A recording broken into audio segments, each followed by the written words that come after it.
I make it a point to at least go back and read it now, at least once every 4 to 5 months, at least. Outstanding. A lot of guys in this space read the book, they do the 10 to 15 times thing, they find their girl of their dreams, and then they leave the space and they goes out the window. They stop reading it. They fall back on old programming. I always say, like, look, fine, stop listening to the podcast, stop watching, the videos or whatever, but at least go back and read that goddamn book at least once a year. You have to. You really have to. You're listening to the premier podcast for men who want to not only be better with women, but want to be better men in general. This is the Come On Man podcast. And here's your host, Paul Bauer. What's up, everybody? Welcome back to another week of Come On Man. If you haven't done so already, please like, subscribe, hit those notifications. Drop a comment. Any comment will do. If it's your favorite emoji, great. If you guys are watching on YouTube during the premiere on Monday morning at 10 a.m. Eastern time, then sound off in the live chat. Sometimes I'm in there while I'm editing videos and stuff like that. It's good to hear from you guys, even though it's not live. But, and if you guys are watching on listening on your favorite audio platform of choice, then give us a 5-star review. It helps out more than you know. I will be reading reviews as they come in an upcoming episode. Some of you guys listen every week, but you guys aren't taking the time to give it a 5-star review. And that helps out quite a bit. It helps out in the algorithm. So please take the time to do that if you find the content in these podcast episodes useful to you. It really helps out quite a bit. Follow me on all social media. I'm on all the good social media platforms. The links are in the description for that.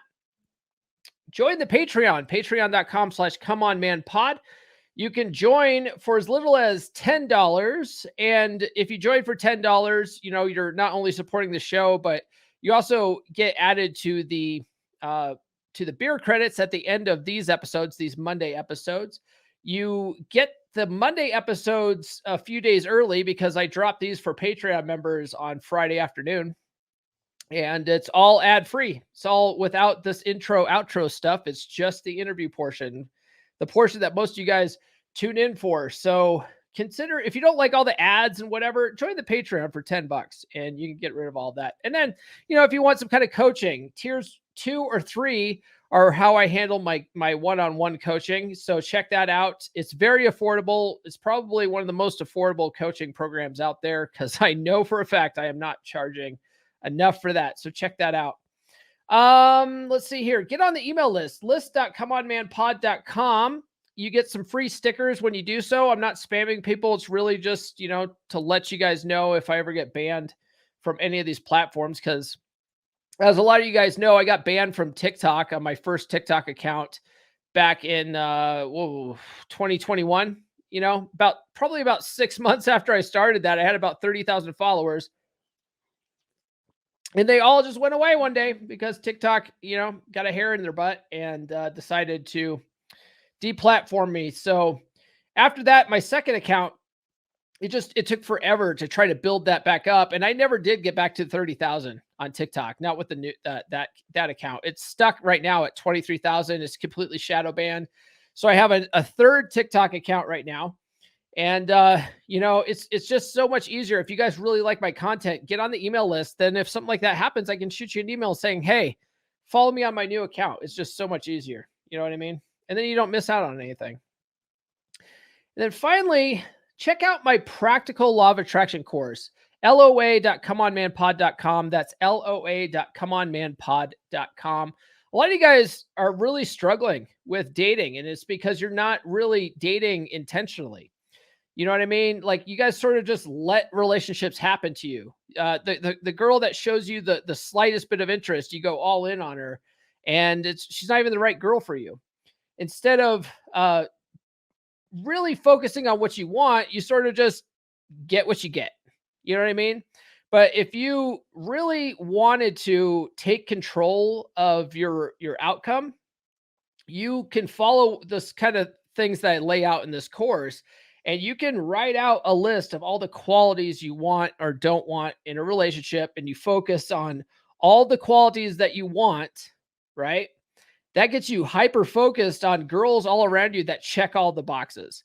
And it's not like those girls weren't there before. You just didn't notice them because you weren't hyper aware of them. You're so like a lot of you guys are focused on what you don't want, that's all you end up finding because we get what we focus on in life. So if you want to turn that kind of thing around, check out my course today, loa.comeonmanpod.com. All right. Now let's talk about my guest. My guest today, man, this was a really fun conversation.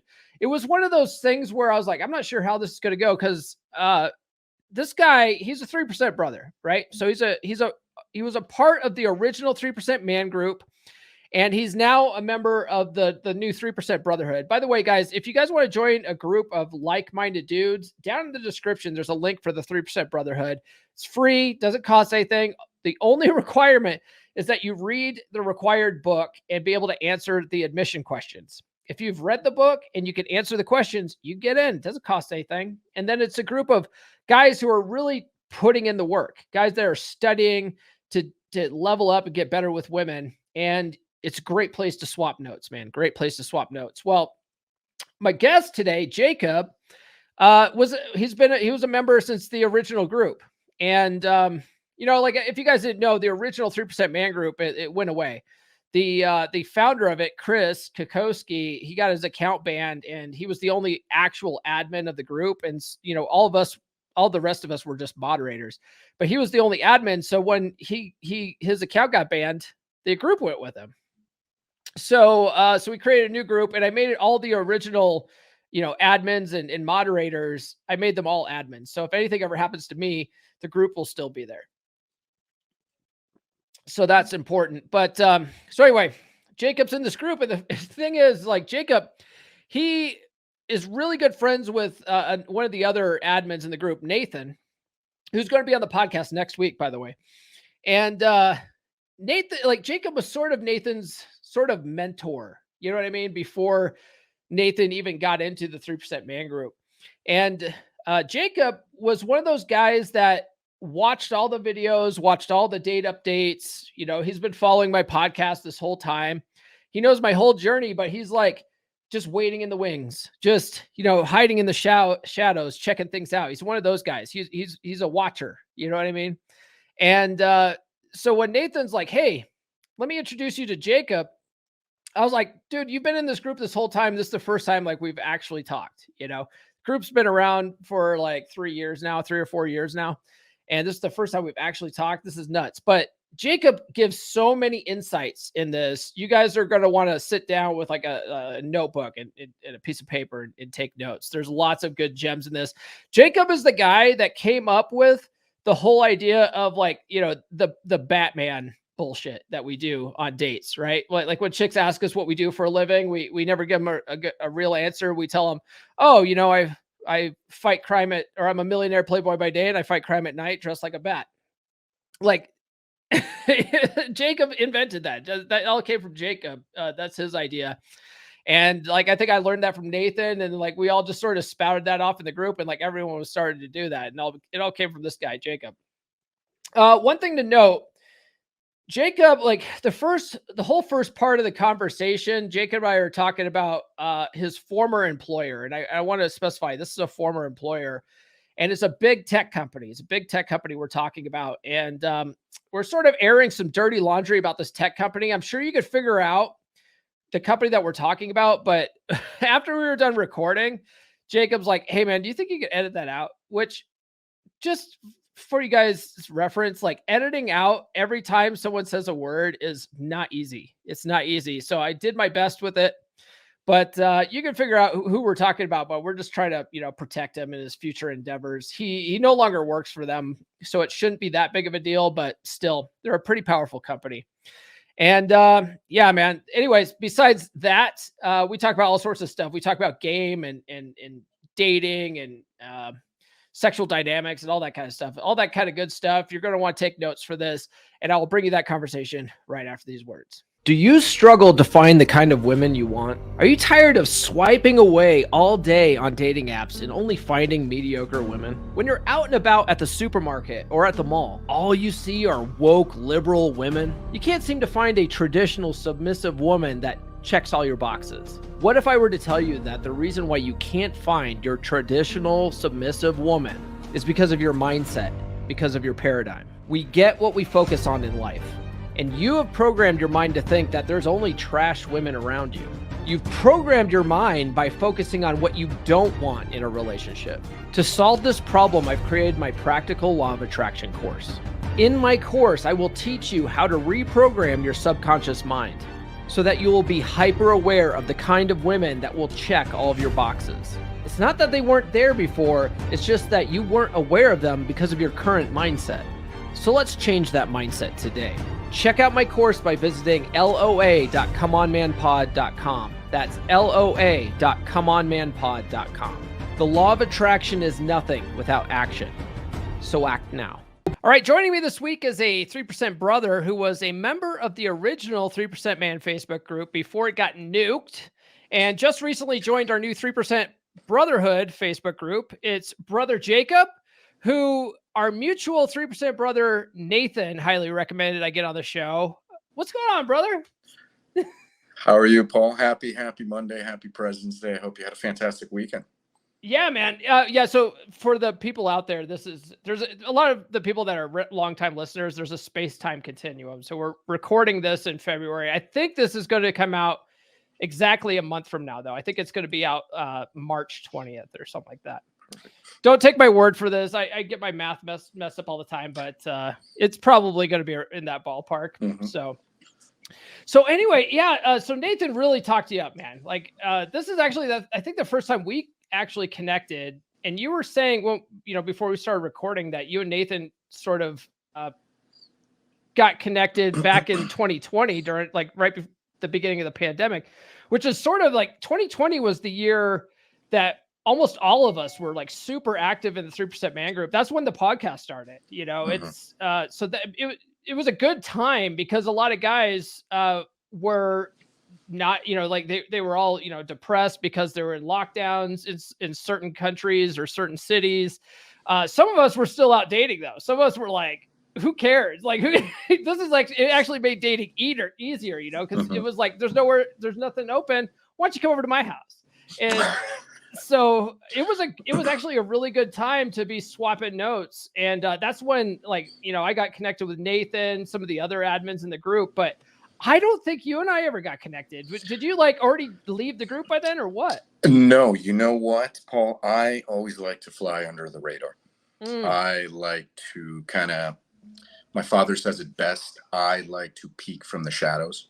I was well aware of who you were. I followed everybody's posts. I know that there is Coach Benny, who also kind of started like the whole thing over there. I know that there's the other gentleman.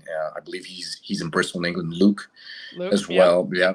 And you guys always had such beautiful insight, have always had magical insight. You guys are such what's the best way? Role models, because again, you said it perfectly. We started during a pandemic. I am in San Francisco where everything was completely locked down for the longest part. It was probably one of the worst cities to be in because it's like liberal capital of the United States right there. Oh, man, between the pandemic, the price of gas, the wokeness, and some of the women that you will find here, it is crazy. It is a jungle over here. I imagine some of the women that you find there probably weren't born women. Oh man, you're already trying to get me in trouble, Paul. I appreciate it. I'm just saying. Listen, I'm not saying it's a good thing or a bad thing. It just is a thing in San Francisco. Paul, you're not wrong. You're definitely not wrong. I will leave that. I will leave you with that. You're not wrong. It's a beautiful city. If you've ever gotten the chance to come to San Francisco, it's literally equidistant to everything. You have some of the most beautiful redwood forests up to the north, Muir Woods, Mill Valley. You have wine country. You have Napa Valley. You have Livermore wine country. 45 minutes down south, you have Silicon Valley. You have some of the biggest companies ever. I'm currently working for Facebook, which that's a story for another day, but it's crazy, but it's very beautiful. I'm going to need to become friends with you because I keep getting my account shadow banned and stuff. So we'll talk offline. Absolutely. No, absolutely, man. Absolutely, man. Absolutely. Let's see if I can help you out or point you in the right direction. What's funny because the last two, we're going off a tangent here, but the last two flags I got, like I deserved it. You know, like I posted some sort of, you know, eyebrow raising memes or whatever that I got flagged for. But the last one, like I had an account warning today on my page. And so I was like, they're like, your page is at risk of being removed. And I'm like, oh, well, what happened now? And I clicked on it. The last violation was 2 months ago. I was like, how do I get that removed from my account? Because they're still limiting my reach since then, 2 months ago. So it's like, it's crazy. And of course, what you did is that you probably posted something that, you know, stands up for your principles, something that says, hey, it's okay for you to be masculine. And they immediately, they just brought the hammer down on you, huh? Well, no, I mean, these ones I deserved it. Like, I'm not even going to say like it was a case of me just, you know, talking about masculinity. Now, these ones were probably, you know, they were risky, but it's like something that, it's funny, since Elon Musk took over Twitter, I can post this kind of stuff on Twitter and not even a problem, but you post it on or it's like, you know, ban hammer for 2 weeks. Yeah. Like, so, the issue stems because has been, you know, has actually been taking a lot of hits, specifically with the pandemic, with the whole Russia investigation, with the presidential election. So, and you can see it. I mean, if you turn on any Wall Street, you know, TV show, CNBC, Money Live, whatever it is, you'll see that the stocks have taken a huge downturn. And they're trying to survive, you know. IG's part of you have they've captured a lot of platforms, and unfortunately, you know, the people in Silicon Valley, they are very pertinent to what they want you to see, what you should be doing, and they tell you, oh well, it's a free space, you know, freedom of speech, you can do whatever you want to a certain degree.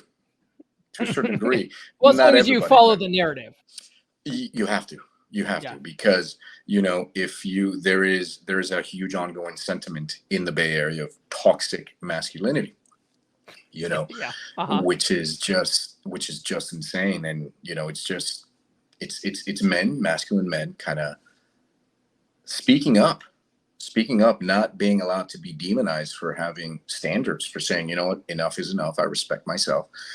And unfortunately, they take that and they think that you are the devil. If you invoke that, you have no place in society.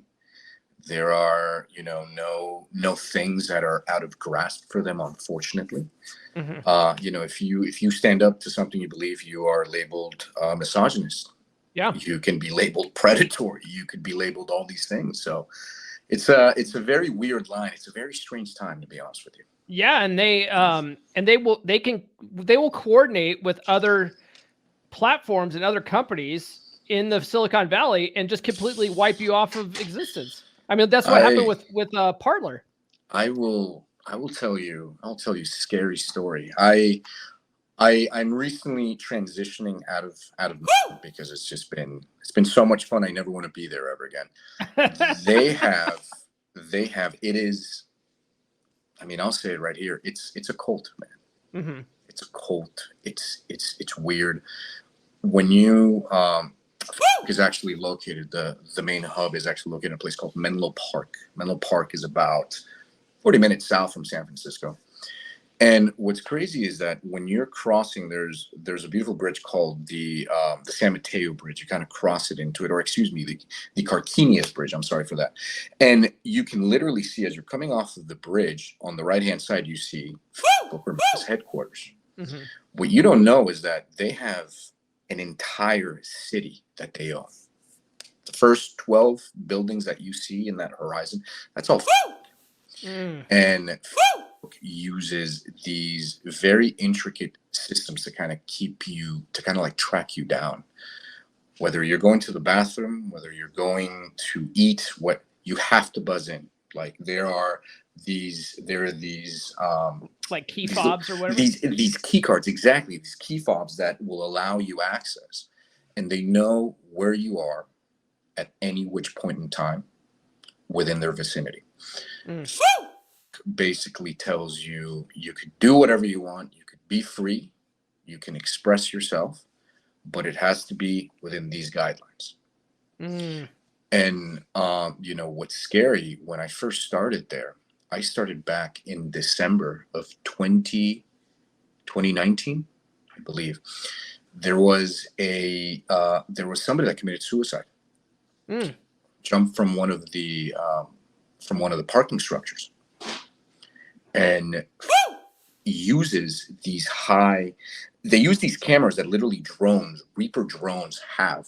These are the things that, you know, are flying 60, 70,000 feet up in the air, and they'll just bomb whoever it has to have. But they use these cameras for facial recognition, and they're mounted all over the campus, cafeteria, wherever.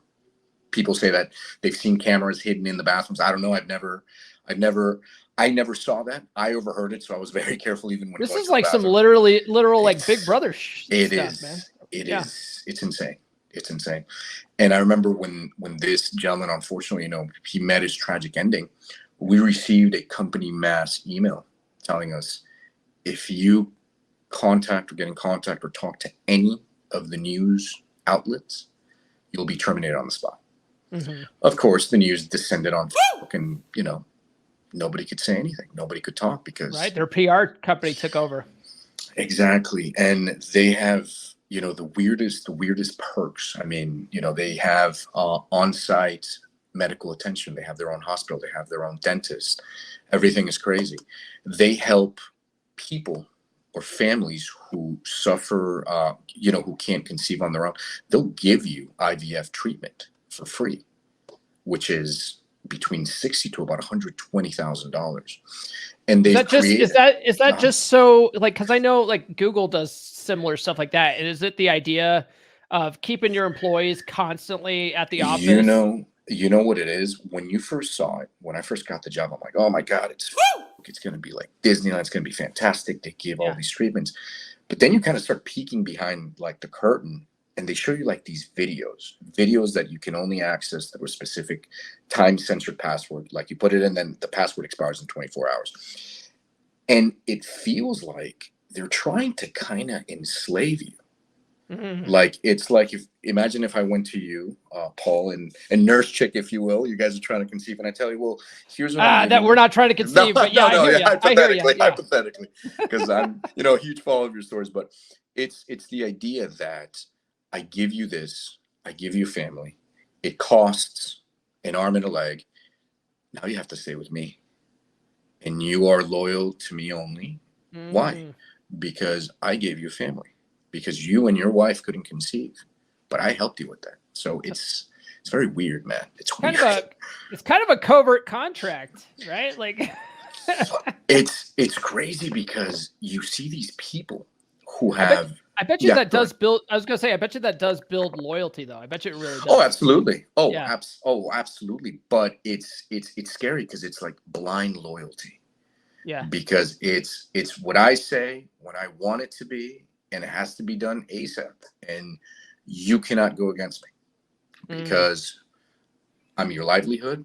I am shares. I am money. I am your mortgage or your rent. And on top of that, you have a family because of me. So it's very weird. It's very awkward. And, you know, got to see who, it's so bizarre. It looks like if you can ever picture like an alien who came here to study our planet, that's what he looks like. It's just, and he's always like, he's got like this entourage of just security guards that just follow him wherever he goes, and it's just kind of crazy. But yeah, that's for you. Wow, man. Yeah, no, he always always reminds me of like Data from Star Trek. You know, like he just like kind of a spurgy guy. You know, very like not very socially. You know. Acclimatized, I guess. Yep, exactly. No, exactly. But it's been interesting. So that's the San Francisco Bay Area for you, man. Outrageous prices, ridiculous things when it comes to gas, and the people are crazy. I've been up in that area a lot. There are some good things about that city. I love Chinatown, mainly because I'm a big fan of Big Trouble in Little China is always my Okay. favorite, one of my favorite movies growing up. So love Kurt that. Russell. Love like Fisherman's Wharf and stuff. But like the last time I went, man, this was like, maybe 10, 15 years ago though. Like it just wasn't the same as when I was a kid and stuff. But my former aunt-in-law used to live in the Mill Valley area. Mill Valley, Marin, yes. Yes. So we used to go up and visit her for like Christmas and stuff, and then go to the city, and it was a good time. But I wouldn't want to live there, it's just me. It's you know what? It's beautiful. It's amazing. It's changed. You are 1,000% correct. It's definitely changed. There's also a huge homeless problem. Yeah, and there's the last you hear about it on the news. I don't know how bad it really is, but there's like the whole like defecation is a human right thing, and that's going on in the streets. There's like they're handing out like heroin syringes and stuff. It's crazy, man. One of the most beautiful neighborhoods, if you ask me, is called North Beach. It's Little Italy. In North Beach, if you want the best Italian food, you want the best shows, you want the best bars, I picked up lots of women there. After the pandemic, man, like you're walking up the street and I count the needles, the syringes on the floor. You'll see anywhere between 5 to 10. I've seen homeless people just pull their pants as I'm waiting at a red light, just take a shit, just in the middle of the street right there. Just take a shit, like every regular person would do in their spare time, because it's San Francisco. It's a human right. Yeah, it is. Of course, everybody does it, so might as well just do it in the middle of the street. And what's crazy is that when it comes to people robbing, like they have decriminalized theft. So if you go and steal, I believe it's, if it's less, and don't quote me on this, but I think if it's less than like $100, you could do whatever you want. They won't call the cops. Cops won't do anything. I've heard about that. Yeah. So I've heard like a lot of businesses are like, we can't survive like this because people are robbing us, basically. It's crazy. The financial, not even businesses. For example, Walgreens and CVS have closed numerous stores in the financial district, North Beach district, because people were going in there and looting. And this is at like 1:00 in the afternoon on a Monday. They go in, they cover their faces, and they just take all the stuff. The Louis Vuitton store at Union Square, which is kind of like the Rodeo Drive of San Francisco, if you will, was looted about a year and a half ago. They stole almost $200,000 worth of merchandise. 50 people went in, bashed the windows. They had cars ready. And it's crazy. Wow. Yeah. I couldn't do it, man. I lived in San Diego for 15 years. I worked in downtown for a while. And about every 2 weeks, the city of San Diego would power wash all the sidewalks and stuff. And there would just be this wafting smell of urine that would just like. Isn't that the best? Isn't that the best? And it's just like, this is disgusting, And then, for lunch, we would, maybe walk down to the mall or go to a restaurant or whatever. And there's like homeless people everywhere. It's crazy. And then if you worked like, after 6 p.m., then we always had the employees for the company I worked for always had to park 2 blocks down in a parking structure. And so you're basically walking through Tent City at this point, because it was right next to the San Diego Library. And the San Diego Library, basically the city has like a policy of, homeless people can camp out on city property after hours. And so it was just like tents all around the library, all up and down the street. It's a zoo. It's a zoo. It smells. It's unhygienic. It's a zoo. The smell is horrible.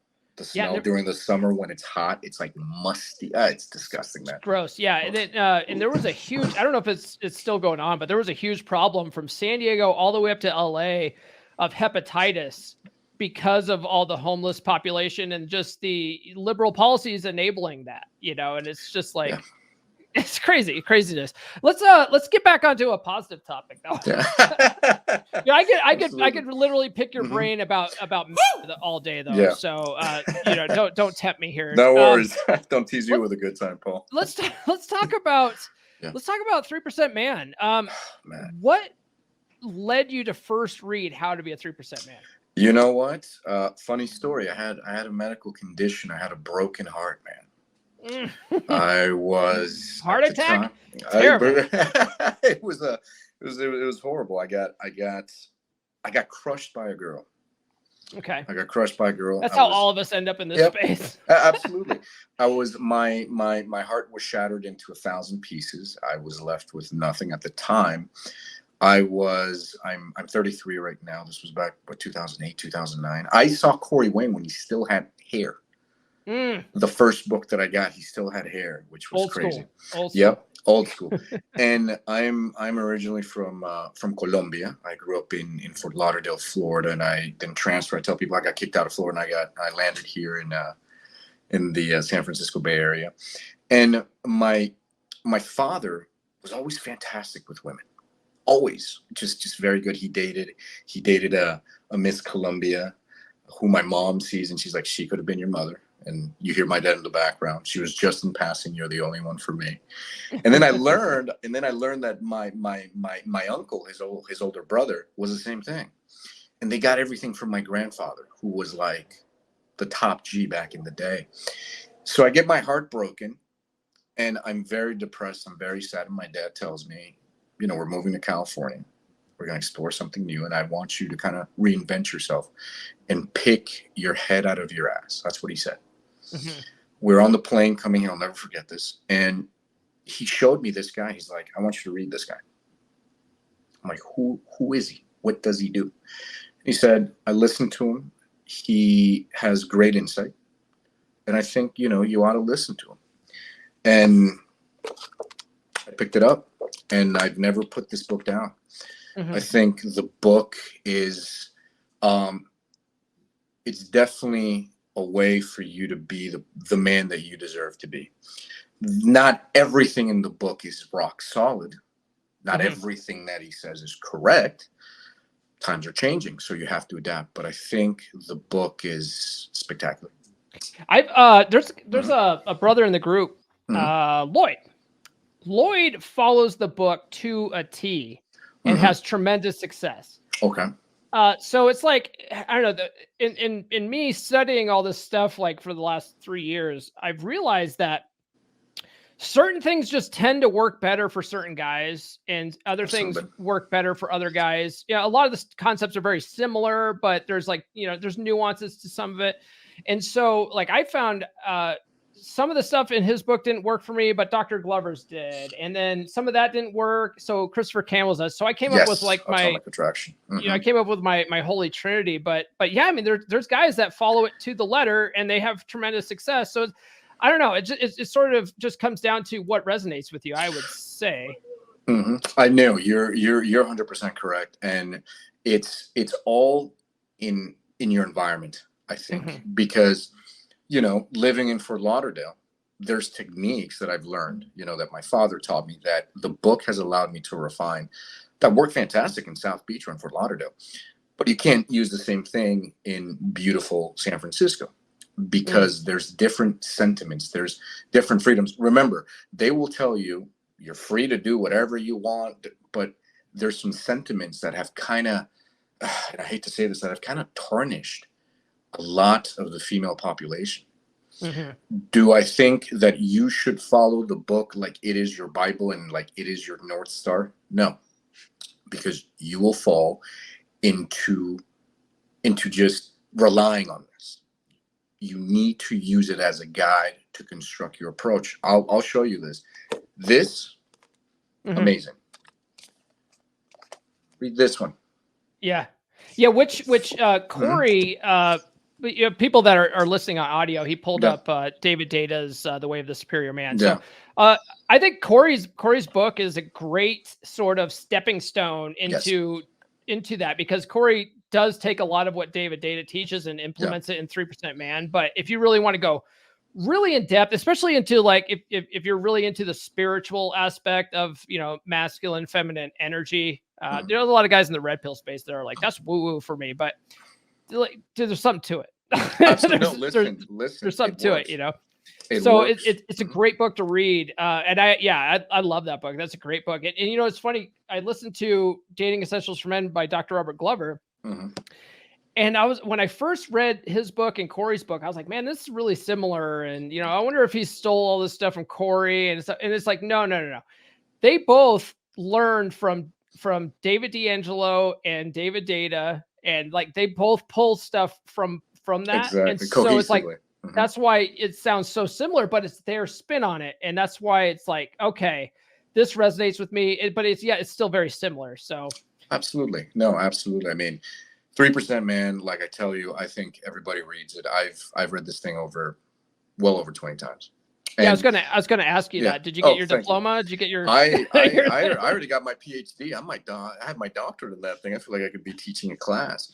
But that's the idea of it too, right? Because he does say in it, read it 10 to 15 times, and you want to get so good that you could actually do a PowerPoint on it. It's become second nature. What's crazy is every single time I make it a point to at least go back and read it now, at least once every 4 to 5 months, at least. Outstanding. Yeah. Thank you. So we were talking offline about our brother Nathan. Yes. And we were talking about how a lot of guys in this space read the book. They do the 10 to 15 times thing. They find the girl of their dreams, and then they leave the space and they goes out the window. They stop reading it. They fall back on old programming. So I always say, like, look, fine, stop listening to the podcast, stop watching, the videos or whatever, but at least go back and read that goddamn book at least once a year. You have to. You really have to. Listen, after reading it, I mean, for 15 years, I still find new shit that I missed. Mm-hmm. And I'm like, God damn it, that's how you do that. And what's crazy is that it's become instinctual. Mm-hmm. With this, between us, I was able to pick up a porn star during the AVNs. That's a story. If you want, I can tell you about that. I was able to, this was about 4 or 5 years ago. Yeah. It was great. I've been with multiple women. Mm-hmm. I'm in a point in my life that I got to show you this. This has become. Oh, dude, the player's handbook. Yeah. I'm on my second read. This is gold. Yeah. This is absolutely gold. And you gotta sprinkle just a little bit of this on top. Yeah. That's where the game is such a great book, because it's almost like the history of all of this stuff. It's a great book just to understand where everybody got their stuff from, because David D'Angelo studied under Ross Jeffries, and but then again, I didn't know that. Dude, it's in the game. Yeah. Okay. So he was a student of Ross Jeffries, and then he went off and decided to do his own thing and came up with this whole cocky, funny strategy. But he started with NLP, doing that with Ross Jeffries. Yeah. Interesting. These are books. One thing that I've done is, I've had many successful relationships. I'm very proud to say that. I've been, I've dated my fair amount of women, and these books have kind of helped me create my own strategy. Mm-hmm. Yeah. And, it works. It's proven that it works. You need to become high value. You need to build yourself up as a man, because for hypergamy, and I know you've spoken a lot about hypergamy, specifically with Luke, which was a fantastic podcast. Mm-hmm. I was also listening today on my way to the office to the young lady that does the dating. I listened to the podcast. The one that came out this week. Yes, which was phenomenal insight. But you use these books and you create a strategy. Mm-hmm. And as men, you need to be tall. You need to make money. You need to be interesting. You need to be funny. You need to be educated. You need to have stories, charming, the whole thing. Well, just going back to the tall thing, just for the guys that get obsessed over the 6 feet tall bullshit. You just have to be taller than her.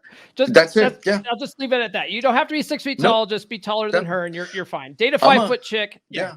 I'm gonna tell you something. I am right here where you see me. I am 5'8" or 5 foot nothing. Why am I even talking to you right now? You don't even have to talk to me. I'm gonna tell you this. Paul. I've dated, and the most amount of women that I've had success with are tall women. Mm-hmm. I dated a lawyer that was 6'2". And I remember I saw her one time. She called me. We were at a bar. We were actually in North Beach. She looked at me. I went up to her and I told her that I mentioned something about her hair. I'm like, your hair looks very funky. She looked at me and she said, well, I don't talk to midgets. And I looked back at her. I'm like, we don't like being called that. We prefer little people. And you're so tall. I'm going to climb you like a tree later. And I dated her for about a year and a half, and it was beautiful. That's how you handle a shit test, guys. That's what you have to do. That's a classic shit test, and my man nailed it. Look at that. Thank you. That's and you know what? It's everybody goes through it, and you know what? I was at the point in my life that, oh my God, I have to go talk to a woman. Oh my God, it's so daunting, and I would shit a brick. Yeah. And oftentimes, back in when I was learning this stuff, I would walk away with kind of like my tails in between my legs because I wouldn't act on. Now I'm at a point in my life that I've learned, thanks to these books, that you have to treat them just like you would treat your friend, just like I'm talking to you. Hey, how's it going? How's your day? Wonderful. If they make a mistake, something that pisses you off, something that crosses the line, immediately, hey, what you did is not okay. Mm-hmm. Don't do that again. And if it persists, you walk away just like you would a stranger. Yeah. And once you kind of learn that technique, you become irresistible. Yeah, well, it's like Corey teaches in the book too. You have to be willing to walk away and mean it, and who's ever willing to walk away has the most negotiating power. Absolutely. I mean, this past weekend, it was my father's 67th birthday. We ended up going to beautiful Lake Tahoe. I put up a couple pictures on IG and Facebook. If you get the chance to see them, we rented out a $3 million villa overlooking everything, and I have my little fans. I have a couple girls that I'm talking to here in California. I'm going to Mexico City in April. I have a couple fans over there, so I call them my fans, and they were all asking me as soon as they saw those pictures, "Hi, where are you?" I remember the first thing I told them, I'm like, "Listen, I finally made it. I made it to Narnia." And they started saying, "No, like that's bullshit. Like, no, seriously, where?" I'm like, "I'm in Narnia." "Oh, where's that?" I'm like, "Oh, it's right next to Finding Neverland." Clearly, you've never been. Yeah. And it's this whole like back and forth, this charming. They don't know where I went to. Yeah. I had one of my girls, whose sister is one of my dearest friends. Yeah. Call her from Mexico City, and be like, "Where is he?" Right. She told me this morning. But what's great about what's great about this is so it's funny you mentioned you tuned into the Jamie date conversation this week. If you guys haven't listened to that episode, go back and listen to my interview with Jamie date. But one of the things that she was talking about was she didn't like Corey's 80-20 rule when it came to letting a girl do most of the talking on a date. And I my thing is like I don't debate my guests. That I'm just like that's their opinion. You just listen, yeah. And so, I mean, I did talk about like why the 80-20 rule is important, but one thing I didn't get into was this sort of banter, right? Yes. Where if you're on a date with a chick and like she asks you questions about, hey, what do you do for a living or whatever, if you give her some kind of like bullshit, thing that you do, like, one of the things that I learned from Nathan, actually, I think Nathan's the one that came up with it in the group, was the whole Batman thing, right? Like, oh, I'm a millionaire playboy by day, but I fight crime dressed as a bat at night. And you say shit like that on a date. It's funny. You're banter. And you never tell her what you do. No, it drives chicks nuts. But then afterwards, they're like fucking detectives. They have to figure this out. They have to solve this mystery. But who are they thinking about the whole time? Exactly. They're thinking about you. That's how you build attraction. I'm gonna tell you something. Next time you talk to Nate, ask him who taught him to say that. Are you the Batman guy? Taught him. It's the Batman guy, guys. Bruce Wayne, man. So when I would, my grandfather, God rest his soul, used to tell me that you need to be charming and you need to be intuitive. A lot of people think, well, you got to be intuitive. Well, you got to explain things to women. No. This is what this book tells you. Demonstrate, do not explicate. Thank you. There's sexual zones, which this book is phenomenal. And he used to tell me, when you're charming enough, they will pick up on that. So, for example, when I would go pick up a woman, hey, when are you free to get together? Great, I'll pick you up at 7. Oh, what car are you? Look out for the Batmobile. Okay. You'll see the Batmobile pick you up. My car, I have an Acura TLX gray silver, and my license plate reads the Bat. So you show up and you do your thing. And one thing that I've always done whether it's in Mexico, whether it's been in Brazil, Miami, Las Vegas, wherever it is, when you employ these techniques, it works because you said it perfectly. Women like to be intuitive. They like to use their intuition and figure you out like a detective, like Dick Tracy. Like, we got to piece this right here. He told me that he's like Bruce Wayne and he's got a beautiful car and he lives in Narnia. So who is this gentleman? Where is he actually from? That's what you got to do. And it works. Yeah, that's Magical. in the book too. Rollo has 49 maxims of game in that book. Beautiful. And I did a whole entire series on it. I follow them, by the way. Your maxims on the Rational Male are phenomenal. The Player's Handbook, man. Yeah, and I don't know how many copies of the book I sold for Rollo with that, but I think that's what landed me on Rule Zero. Is I was doing those maxims because I was listening to that book and I'm like, this motherfucker's coming up with like a list of maxims. And I think it was probably by like the maybe the 10th maxim that I finally realized what he was doing. And I go, I wonder if he's coming up with 48, like the 48 laws of power. And so it came up on 48, and then he had the 49th one. I'm like, I see what you did there, Rollo. And so I'm like, I'm going to do a series on this. And so I did a series on the maxims, and one of them is women want nothing more than to feel like they figured you out using nothing but their female intuition. That is correct. And that is correct. That is like one of the, and to me, I was like, that goes hand in hand with Corey's work, which is you need to be a mystery. Because if she wants to figure you out, she wants it to play out like it's a love story, and she doesn't want you to give away the ending. Exactly. And no, I mean, I understand where we're like, it's crazy because when you get to the cops are coming for you, man. You see that they're looking for me. I didn't do it. That's the first thing I tell them. But I think when you get to the level that, somebody like you, some of the fellas in the group, because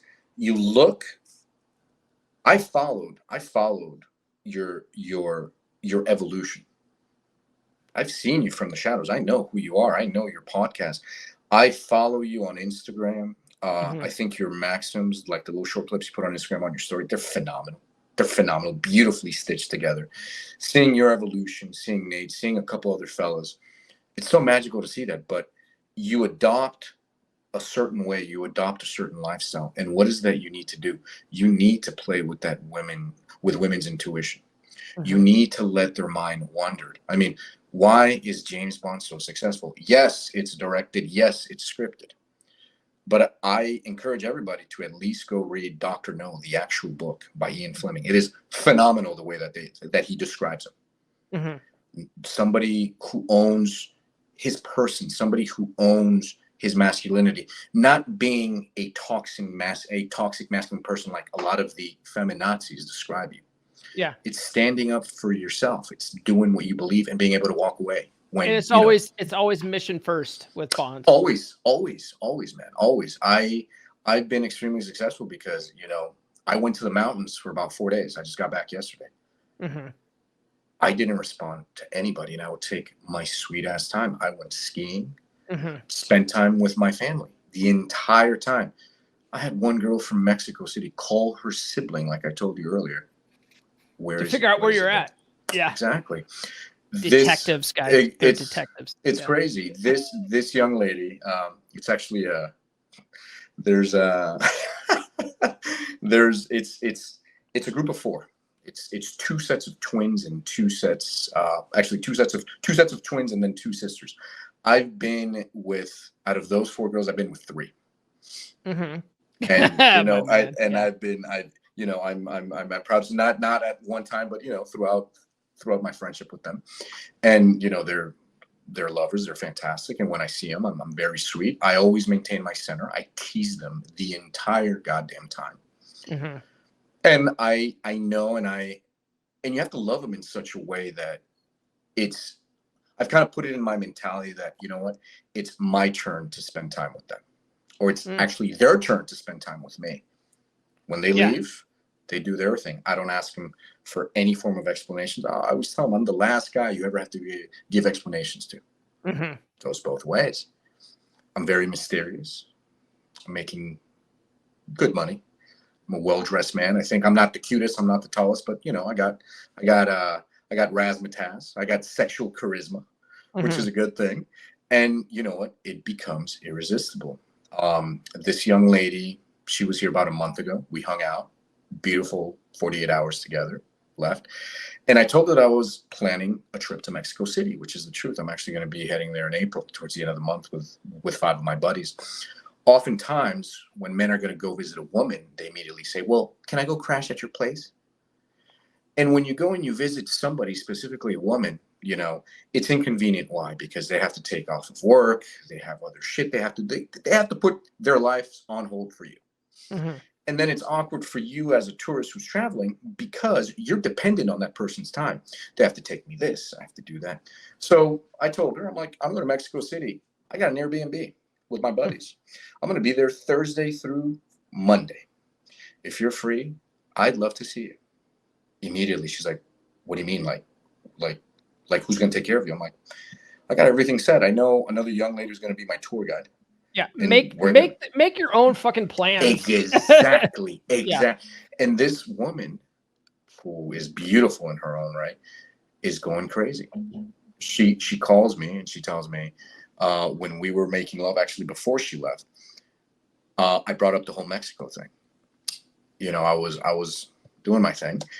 We finished, and she's on top of me, naked, with a smile on. The only thing she had on was a smile on her face. And she's telling me, okay, when are you coming to Mexico City? And I told her, I'm like, end of April.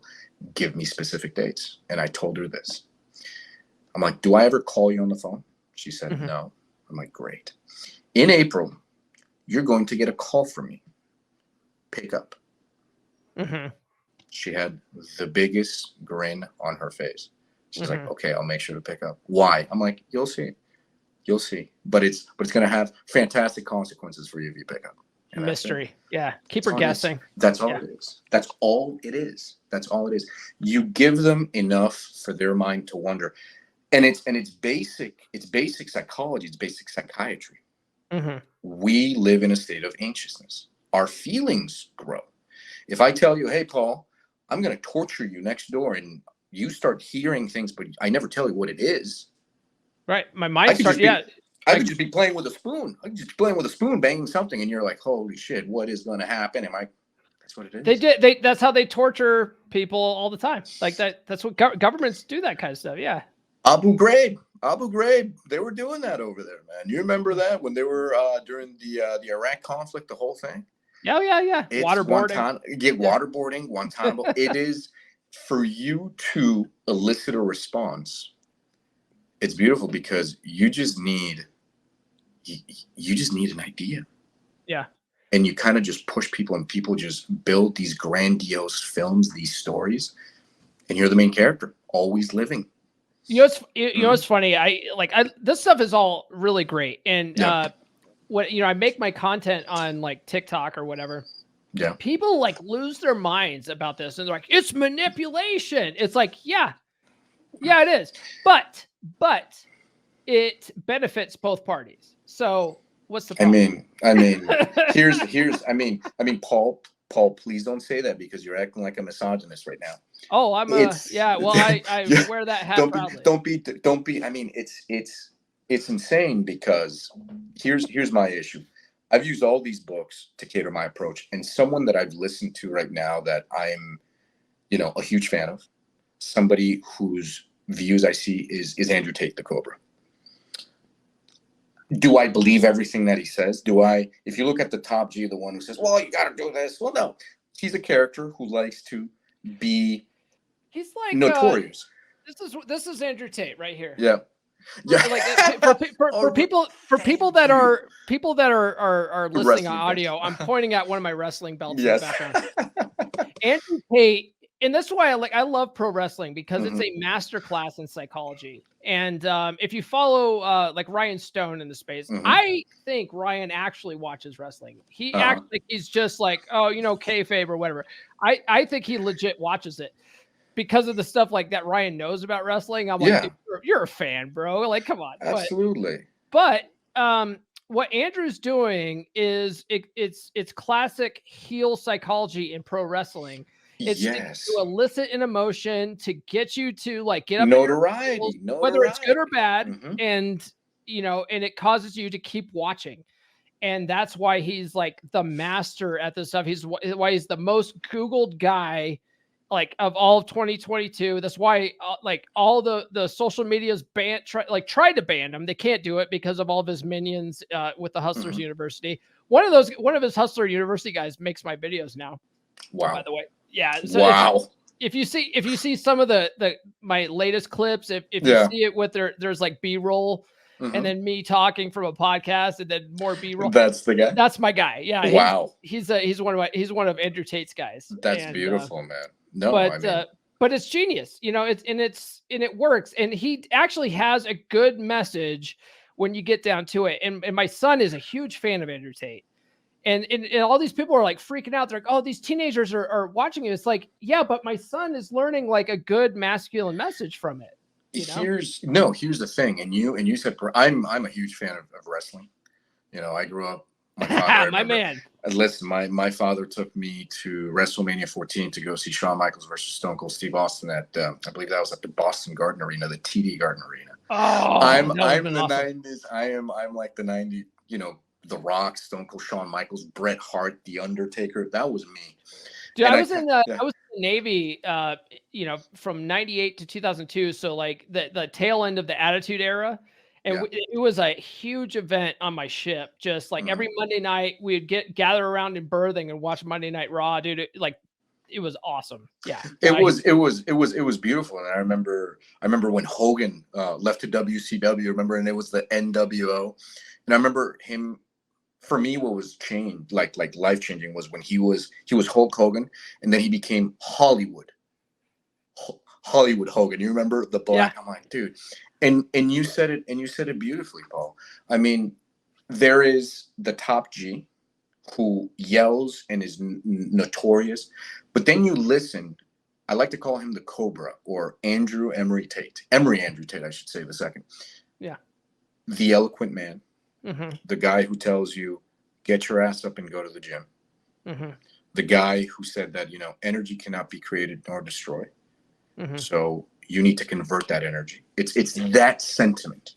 It's that sentiment that he tells you, it's okay for you to have standards. It's okay for you to say, you know what? This is a shit sandwich. No, thank you. And it's okay for you to become valuable and a top tier guy. I think the message he shows is beautiful. I think it's fantastic. Another person that I look up to, I don't know if you're familiar with Kevin Samuels. He passed away. The late great. Yeah. That guy, dude, that guy is just, I remember that he has this beautiful YouTube video, and he says, if you're single and you're making between, I think it's 75 and 100, you're considered gold. If you're between 100 and 120, you're platinum. I'm like, yes, because we're valuable. I'm not saying that women are not. Women are the most beautiful creatures, and they need to be protected. But unfortunately, there's these sentiments that if you have a standard, you're wrong. Yeah. If I ever put out a video talking about male standards for women, like, oh, the hate I get. You're a misogynist. You're a misogynist, and you need to go to hell. I mean, it's what we were talking earlier. For them, you need to be tall, you need to make money, you need to be educated, you need to be funny, you need to be charming, you need to plan a day, you need to do that. As a man, well, you know what? I don't want you to go shake your ass at a club. Well, you got small dick energy, and yeah. You're insecure. Yeah. You're demonized. Yeah. You're demonized. One thing that I do is that I no longer argue with women. It's pointless. And Corey talks about in his book that you're better off hitting your head or just hitting yourself in the head with a ball peen hammer. Just bash your head in. It's easier. But the reason is that, specifically here where I'm living, the sentiment, being around in the environment, they don't lie. What these books say, what you preach, what Corey talks about, what Andrew Tate talks about. Dude, I've seen it. Like I've been in the office in meetings, and I've seen women through just Bumble, blah, blah, blah, blah, blah, blah, blah, blah, blah, blah. They open, and it's over 200 messages. Yeah. And I've heard them, it's so funny that we talk about the rational male. One thing that just strikes me is the sexual zones that Rolos talks about. How there is a blurred line, how, it used to be safe to kind of flirt in the office. Now it's not, because now they're kind of waiting for you to make that trap. The gym is the same thing. And I've seen it. I've personally witnessed that. I've had friends that have been persecuted by witch hunts, and it's scary. It's scary. I never really thought about the workplace, because I mean, a lot of people, and you'll ask a lot of women, that they met their husband at work or whatever. Exactly. And so you hear about success stories, but I never really thought about it as a problem until I read Dating Essentials for Men by Dr. Robert Glover. And he talked about the concept of really wrong women. And he's like, he goes, all women at the office are really wrong women, because just the potential to like damage your career, damage your reputation, get fired, whatever, like all that stuff is a real possibility if things go wrong. He's like, if the best case scenario, if things go wrong, it's awkward as fuck. Of course it is. The worst case scenario, you either get fired or it gets, added to your permanent record on file, and like you develop a bad reputation at work, and you never go any farther in your career there. So it's like, it's just not a good idea. No. And I mean, what's crazy is, and you, again, you're a sensei, man. You're not always right, but you're never wrong, man. I think that's definitely you. And what's crazy is that, you read it and you see it on YouTube videos. And as a man, I think, or I used to think like that. I'm like, shit, that can't be true. I've seen it. Yeah. I've seen how they, they get together and there's a mob mentality. It's like a pack of hyenas. Valentine's, or the way I love to call it, Simp Day, was last Tuesday. There was one of the young ladies in my office that got, she got a letter that said, "Oh, from your secret admirer," and left chocolates and extra packets of mayonnaise. She went around the office. Was it you? Was it you? Was it you? Jacob? Was it you? And some of the girls got together and was like, "Oh, I bet it was Jacob. Did you bring me mayo?" "Yeah, of course. Why'd you bring me mayonnaise?" "Oh, because I think you need some in your life." They all started laughing. I told her, "No, JK, they don't pay me enough to bring you these things." Started laughing, went about their business. Yeah.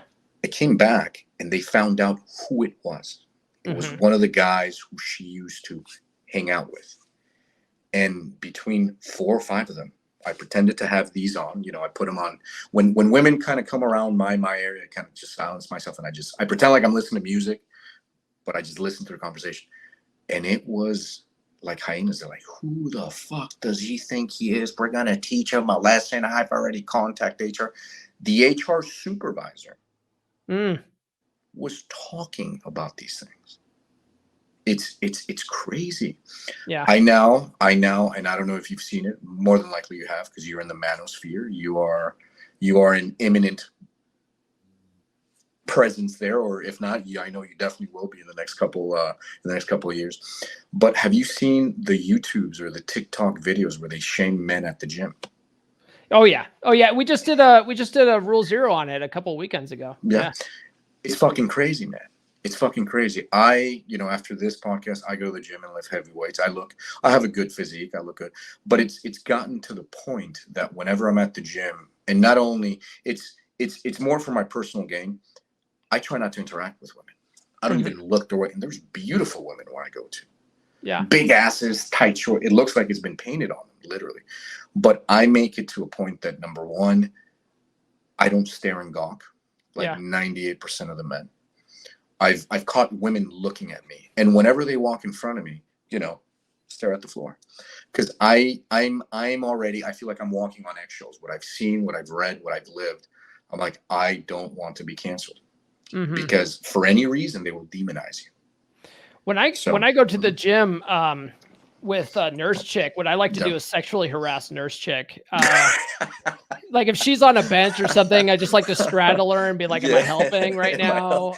You need me to spot you. You need me to spot you. The other night she was doing some kind of leg machine or whatever, and I just walk up like I'm doing my own thing. This is what I usually do. I'm like doing my own thing, and then I'm in between sets. I will like go and walk by her and just like make a buffoon out of myself and just be Absolutely. like, push it, get it. And I just start yelling. And all the people in the gym are like, what the fuck is going on over there? And I'm just doing it to embarrass the shit out of her. And so then she starts giggling, loses her concentration. It's great fun. And then like, you know, she tries to return the favor. She comes up like while I'm in the middle of the set and fucks around too. It's all good fun, but yeah, no, I hear you. There is a method to gym game. Mm-hmm. Yeah, I think it's gym game. I think to be successful, and maybe this is a limiting belief, but it's like a slow burn. You know, like you really have to build rapport with a chick at the gym. You know, and sort of be her gym buddy and check in with her, and then like work up to asking for you know, for a number and stuff like that. That's from other dating coaches and stuff. That's usually the biggest recommendation because of shit like that. You know, you really want to play it safe there. But no, absolutely no, and you're right. I mean, I want to fly you out to San Francisco so you can be my hype man at the gym. See how quickly we get. I'm not straddling you, dude. I'm not straddling you, but like, oh, my Hilton, bro. No, we're not doing any of that. Push it. One more for Paul. I'm doing it for Paul. Listen, one thing that I've noticed with gym game, and you're absolutely correct about that. But listen, it's paid dividends. One of the chicks that I'm hanging out with, she's a 48-year-old Colombian MILF. Met her at the gym. I'm Colombian too. But what's funny is that I go there, I strap, I'm a pull-up kind of guy. I'm doing weighted pull-ups. I strap a 45-pound plate around my waist and, you know, go to the heavens. And I saw this woman, very attractive woman, very pretty, you know, big ass, big tits. All the guys, whenever she walks by, you know, she demands attention. She receives that. I just stayed in my center.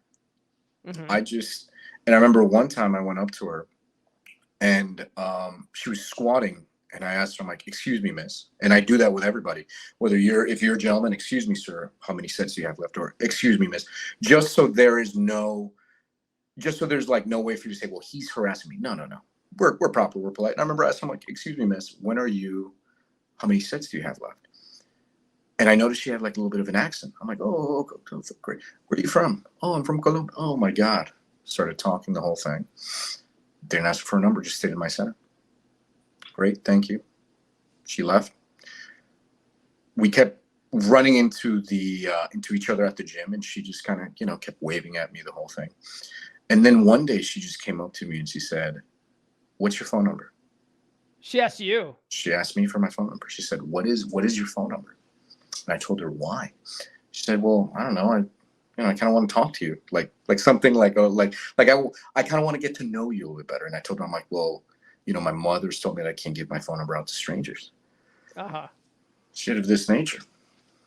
I didn't know her name because I would just be like, "Hey, how's it going, Jimbo?" And then she said, well, you know, what can I do to change that? I'm like, well, what is your name?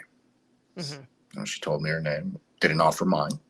Yeah. She Classic asked me Corey, for mine. So classic Corey game. I already knew she was interested in the fact that and you know, we've been dating, we've been hanging out, hooked up on the first night, even though when I picked her up, it's flying everywhere. You fell, dude. You fell.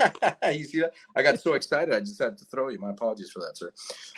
But when we, you know, I followed what I've learned. I followed what the book taught me. I set up a date a week in advance. I didn't connect with her. It was a definite date. You know, she called me. I picked up. She called me the first night after 7 o'clock. Sent her straight to voicemail. Responded to her the next day. "Hey, sorry, I was out saving the world." Oh, you don't pick up after 7? No, because that's when I have to go save the world. Right. Yeah. Set up the date. That's another thing too. Like I do tell guys, at least on Friday and Saturday nights, not to text after 7 because those are prime date nights. You don't want chicks thinking you don't have anything better going on. No, you're busy. You're busy. It's even best if you have something good going on, but you can fake it till you make it. Exactly. But you can do that all week long and just have a policy of no texting after 7. And it's just like chicks are like, "What were you up to last night?" It works wonders. Yeah. So check this out. So, you know, we set up the date. I picked her up. You know, the Batmobile. I'm like, this is the Batmobile. I stole it from the Batcave.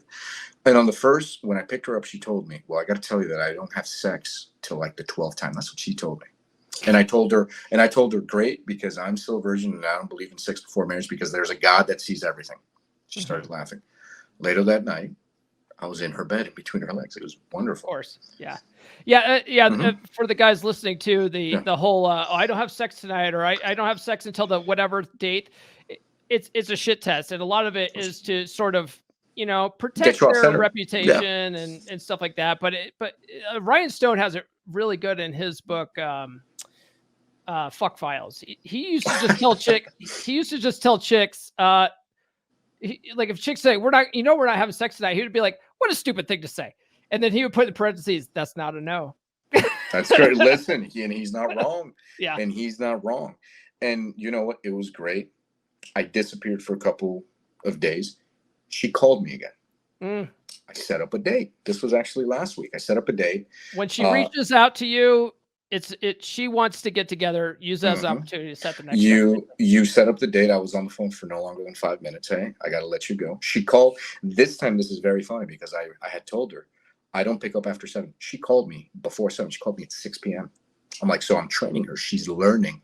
Yeah. And, I set up the date for Thursday because that Friday, this past Friday that just happened, I was leaving to Tahoe with my family. Everything went good. Thursday morning, I get a text from her. Yeah. Hi, honey, how are you? Like, hey, how's it going? I knew exactly she was going to cancel. I knew that. Hey, what's going on?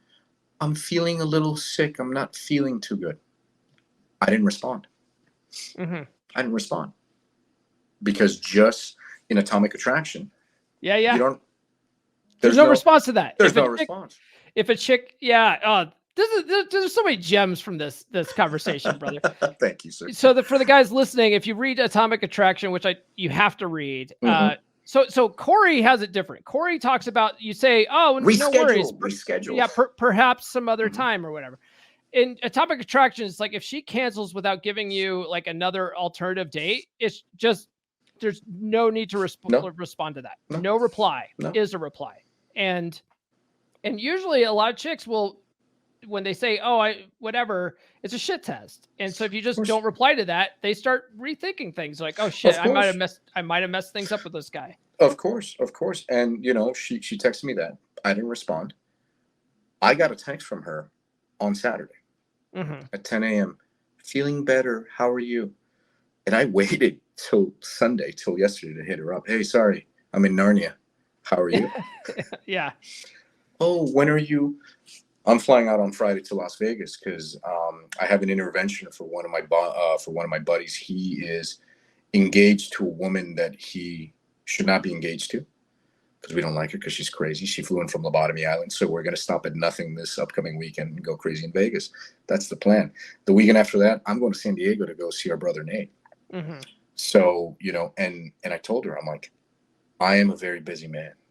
I only ask you once. I call you and text you once. If you don't have enough time for me, then cool. I'll see you around. I'll see you around. And you said it also. Women make rules for the simps. I call them the minions. The little mini-me's that follow them around like little dogs. They make rules. Yep. And they're so weak that, they're going to oblige, mistakenly thinking that if I do this for her, I'm eventually going to, Yeah. When a woman makes something that you don't agree with, you don't have to be an asshole. You don't have to be rude. Just tell them, you know what? Fantastic. Smile and walk away. Yeah. That's all you got to do. Yeah. There's always another woman, there's always another bus every 15 minutes. Yeah. Absolutely. And, I think that, as men, we have our right to, be happy. We deserve to be happy, specifically in today's climate. And, it's detrimental to society. Some of the things that have happened, I understand that, women have not had it easy. I am the first person to tell you that, yes. Do I agree when a woman tells me, well, we live in a patriarchy? No. Because you see it. Women right now have the upper hand. They are single-handedly one of the most powerful, educated group with the most amount of freedom when it comes to monetary gain, sexual pleasure, careers. But they're the most unhappiest group of people ever. they're also like very protected. Rollo calls it the Mhm. gynocentric central order in his Yeah, books. yeah, and it's crazy when you see it firsthand. And Kevin, the late great Kevin Samuel said it. Feminism only works in a first world country. Mhm. That only works in a first world country where you have freedoms. And if you can't tell them you like Tate because you're the devil, you're a misogynist, you're a pig. But hey, we can admire Kim Kardashian. Yeah. That's okay. That's fine. That's no problem. So Yeah. it's a double standard. It's weird, man. It's I weird. have no problem telling chicks that I like Andrew Tate. In fact, it was last week I had a live stream with Sarah Dawn Moore, and I really I like some of these female creators. Like I have a good rapport with some of them, and Sarah's one of them. She's a cool chick. She hates Andrew Tate, and sometimes she'll send me videos of like, what do you think about this? And it's like Andrew or Tristan like smacking a chick with a belt or something. I go, first of all, I don't know what's going on in that bedroom. You don't know the context. Exactly. Right. It's a 1 minute clip. She could be into that kind of shit. There are chicks that are totally into BDSM, like 50 Shades of Grey didn't sell millions of copies for no reason. So I'm not going to pass judgment on something like that, but that kind of stuff, it gets people up in their feels, and it's because it's become so heated because, do I see him as like the Messiah, like somebody you should know? But there's spurgs out there that totally do though. Exactly. Guys, come on. It's not a cult. He's not a martyr. No. But do I agree with his teachings? Yes. Do I agree with all of his teachings? No. But the great majority, I think it comes from a place of worth. It comes from a place of love. It comes from a place that, hey, it's okay for you to stand up. It's okay for you to say no. And if somebody tries to demonize you, it's okay for you to check them with facts as a gentleman and simply walk away. And this has worked. This has worked wonders. It's worked for you. It's worked for Nate. It's worked for me, and it's worked for countless others. It really has. So, I think it's a very particular sense where we are, because oftentimes, today's movement villainizes us. It demonizes us just for being men. It's funny too, because a lot of the guys I work with in the the manosphere, they all use pseudonyms. Rollo Tomasi, that's not his real name. No, Ryan Stone, that's not his real name. But I use my real name, and one of the things that I joke with those guys is, I didn't think this through that much when I started my podcast. I didn't think it was going to be as big as it was. And I actually used my real name. And I think if I could have gone back and done it, I probably would have used a pseudonym, because this is really dangerous. I put out these podcasts every week, and, I do have a day job, and my day job at any moment could be like, hey, what the fuck is this? And then it's donezo for me, And with the access, technology is a double-edged sword, brother. Technology, you have access to anything and everything. Yeah. I remember watching porn. I remember I'm old enough when it was like my buddy's older brother or my dad's older or my buddy's dad who had Playboys. Like, you remember my friend Chad. I just went to Chad. My friend Chad, growing up, we had this neighbor named AJ, and AJ's dad had a collection of Club magazine and Club International. Oh my God. And we would go over to AJ's house and like sneak into his dad's closet and steal actual like magazines. Right. And then there was we lived in the mountains, so we would go and like hide them in a cave. And then we'd all meet up to go look at the porn magazine, and like, that was how we had to. It was an adventure. It was like risky. Now it's, with technology, dude. You got a phone. It's right there. Phone, VR. I'm working for a company that's developing the metaverse. Right. Which is insane. It's all right. Once people think it's going to be like a Wii game. No, it's the next level of artificial intelligence for you to live your life through the internet, through these, like Ready Player One. Oh yes, like Tron, like that thing that's like pretty much like that. And so you have access to all these things.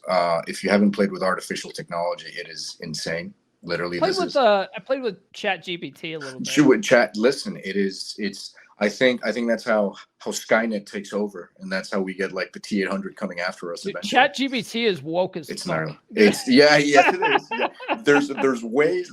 There's ways around it. It's really intriguing. I've noticed with that, like if I want to create a like I'll have it create Twitter threads for me, and very good. And one thing that I have to do is I have to be very careful with like wording, because anything like red pill or masculinity based or whatever, like it really doesn't want to output. So you have to be very careful with your wording. And then after it spits it out, you have to go through and be like, and edit out the wokeness. And yes, so it's like, it's not perfect. Yeah. I mean, yeah. Microsoft just purchased it for like an insane amount of money, so that's where you get your censorship from. But back to the point I was trying to make. It's so ready, it's so available at your fingertips, and you can use it for so many things that at the same time it could be used against you so quickly and so ferociously.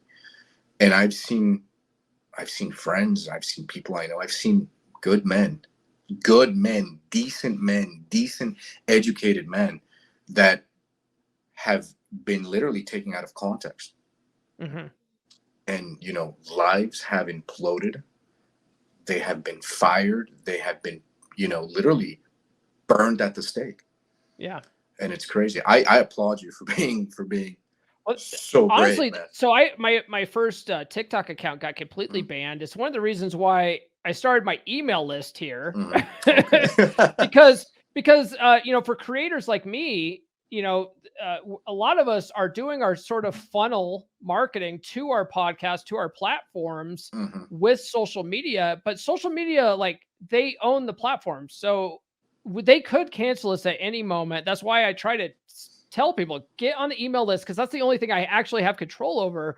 So if I do get Andrew Tated, because Metaverse gets together with Twitter and TikTok at the same time, and Google, and they just completely take me off of everything, well, you'll never know about it. And I'll go quietly. Yeah, you'll be silenced. And you might notice maybe 6 months down the road, hey, I haven't heard anything from that guy in a while. But you'll never know. But if you get on the email list, like, I highly recommend everybody get on the email list of their favorite creators, so that they can at least, you don't have to buy all their shit or whatever that they're, and I don't even spam people. I send like an email maybe once a month saying, hey, did you get your stickers yet? Like, that's all I'm ever emailing people. But I literally just want to keep in contact with people in case I get deplatformed because of shit like this, so that I can say, hey, I'm starting my own website or whatever, Absolutely. I mean, look, man, I can tell that this is not your first time around the campfire. You're an eloquent man. You're somebody that is promoting self-reliance and self-respect. And I think that it is tragic. I think it's blasphemous. I think it has no place in society when people are targeted over that. Yeah, I agree. I'm sorry. It's just the way there are other people that have been more toxic to our environment, that have literally diluted our society. And if you stand up for what you believe, then you're misogynist. You're a prick. What's so retarded about all of it is that at any given moment, people could just block me on social media. You don't have to deplatform me. You could just stop watching. Just pause the video, watch something else or whatever it is. You all have a choice. It's like, but to completely just silence people, I mean, that's so draconian. It is. Yeah. We're over an hour here, so wow. let's go ahead and wrap this up. I have two last questions for you, and then we'll end this thing. But based on your experience on the 3% path, what kind of advice would you give someone just starting out? The most important thing is that you need to feel your pain. Don't ignore your pain. I don't want you to find a quick cure. A lot of people are like, "Oh, if I read this book, I'm gonna be." No. Find yourself first. Pick up the book. Subscribe to the channel. I'm a big fan of his old videos, not the new stuff when he does kind of like the round table with like the girl, the old style of videos that he does, and I still follow him. Pick up the book. Yeah, his old video newsletter ones. Yes, exactly. Those are fantastic, and I still rewatch videos just when I'm bored. When he I'm does still do those. He still does Yeah. those, which are nice. But Yeah. but yeah, the ones with like the high colonics and stuff. Exactly. It's but it's fine. So what I would say is first find yourself, pick up the book, and for the first 90 days, immerse yourself in that book. From there, read it again. And when you're ready, between 5 to 6 months, go out. Why am I telling people to wait at least 6 months after heartbreak? Because when you're young and you're brokenhearted, you try and find a quick fix, and that's going to get you nowhere. Mm-hmm. Learn yourself, learn the pain, learn what got you to there, and then convert that energy and build a better version of you. That's to answer your question. If that answers your original question, Paul. No, that's great. That's great too. And Corey talks about in the book too, like healthy people, when they get through a breakup, they take 6 months off to heal, and they don't go date. They just sort of like, process it. Yeah. Find yourself. I can't tell you how many lonely nights, sleepless nights I've had. And it's just a cup of tea and just reading the book for hours and hours and watching video and listening to you and listening to Tate. So, and it's very, and I'm at a point in my life, I know I'm going off on a tangent. We're trying to wrap this up, but I'm at a point in my life that I take my book, whichever book I'm reading, and I go and I sit at a bar just out of work, dressed like this, and I read. And it's like nobody exists. And I've caught people saying, I've had the bartender tell me, "You look extremely sophisticated. That woman over there can't keep her eyes off of you." But I'm not there for that woman. I'm here to enjoy my beer and read my book. That's it. So once you learn that, why the 6 months, why? Because you become comfortable with who you are, and then employ these techniques. You become invincible. You become impervious. So, it's good to get comfortable being alone too, like enjoying your solitude, because then it doesn't matter. Like you become less needy. Like that's huge. You fell down again. I'm dropping it again about it. Yeah. So yeah. No, that's great. And then the last question, and I like to ask this of all the 3% guys that come on the show. What does being a 3% man mean to you? What a beautiful question. I'm awfully glad you asked me that question, Paul. What does it mean? It means that you are self-reliant. It means that, in times where they're asking you to be a civil man, in uncivil times, you're able to live up to that standard. So it's self-reliance, it's self-independence, it's believing in who you are as a man. Never mind the picking up with women, never mind dating, never mind having, no. It's learning that in whatever situation you're put in, you will always come out on top with the tools that you've learned. I think that's what 3% man has taught me. Got it. I think that's what it's. That's a beautiful answer. One of the things I love about having the guys in from the group too, because we all know what Corey means by 3%, but I love getting everyone's take on that. It's just, it's very invaluable information, or it's priceless information that Absolutely. Well, this has been great, man. Do you want people to find you online or? You know what? Absolutely. If you guys come across me, Jacob Lofsner, I'm not hiding, just there. If you guys ever need somebody to talk to or need some insight, please let me know. That's right. On the book, you guys can find me there. And listen to what this man has to say. Read the book. Listen to his podcast. And I'm talking about you, Paul, just so I'm clear about everything. But the books that you recommend, the advice that you share, that you disseminate is fantastic. And I encourage everybody. All my friends know about you. I've recommended my podcast to you. I started reading this book because you started talking about the maxims. I'm like, okay, you know what? Let's give it a chance. So yeah, I think that's what it is, man. I think out of all of Rollo's books, it's like at bare minimum, if you want to learn game, read Rational Male, the first one, and read the fifth one, the Player's Handbook for sure. Dude, excellent conversation, man. I really appreciate it. Thanks for joining me today. Thank you for having me, sir. It's been an absolute pleasure. And let me know, because this was, man, this we've been talking for over an hour. This felt like 5 minutes, man. Like I'm talking to my fellow brother, and again, I'm knocking you out, man. That's how excited I am. Yeah. Hey, yeah, let me go ahead and end this. Do you want to stick around for a little bit? Absolutely, brother. Absolutely, man. Absolutely. Right. Cool, man. Thanks a lot. No. Thank you. Jacob, thank you so much for joining me today, man. It was I'm glad that we were finally able to make this happen. I'm glad we were able to connect on this. You are welcome back anytime. Great conversation, man. Like good insights. I'd love to have you on for a live sometime, and for you guys out there that don't know, I do lives every Wednesday and Friday mornings at 10 a.m. Eastern. It would be fun to have you on, you and Nathan, come on for a live. That would be awesome, man. That'd be super fun to do.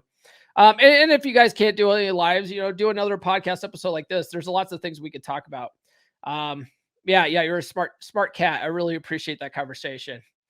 All right, guys. Let's go through the housekeeping. Be sure to like, subscribe, hit those notifications if you haven't done so already.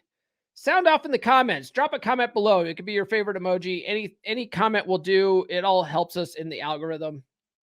Follow me on social media. I'm on all the good platforms. I'm really still trying to build up my Instagram though. So follow me there. Get on the Patreon, patreon.com/comeonmanpod. You can join for as little as $10. And if you do, I will add you to the beer credits at the end of these episodes. That's coming up right after I wrap here. So you can see what that looks like. Other than that, if you guys want some coaching, if you guys need help with anything, if you guys are like just struggling on dating apps or whatever, you just want help, like just building up, just being more social in general, I can help with all of that stuff. So join the Patreon at tiers 2 or tiers 3 for that. Tier 2, you get unlimited texting support over Telegram from me. Like you can literally just text me all day long, send me screenshots or whatever. If you're having a conversation with a chick on a dating app and you get stuck, just send a screenshot. Be like, what do I say? I'll reply back. And then, we'll get you laid, brother. Get you laid. Get on the email list.comeonmanpod.com, and I will send you some free stickers for your troubles. And then finally, check out my Law of Attraction course, my practical Law of Attraction course. It's chick crack free. There's no chakras and woo-woo and vibrations and all that stuff. Because I know a lot of you guys just like, when you guys hear that kind of thing, you guys immediately tune out. But so what I did was I made this course strictly on the psychological explanations for the Law of Attraction. You guys will really like it. It helps out in all areas of your life, your relationships, money, wealth, health, all that kind of stuff. You can find it all in this course. And that's all I have this week, guys. So we will catch you guys on the flip side. Be sure to tune in Wednesday morning for my live stream. I don't know what it is yet because this is a pre-record, but I guarantee it's going to be a good one. We'll catch you guys later. This has been the Come On Man podcast. New full episodes served hot every Monday morning on your favorite podcast platform of choice. So subscribe now. Follow Paul on social media. The links are in the description. Now, go out and get it.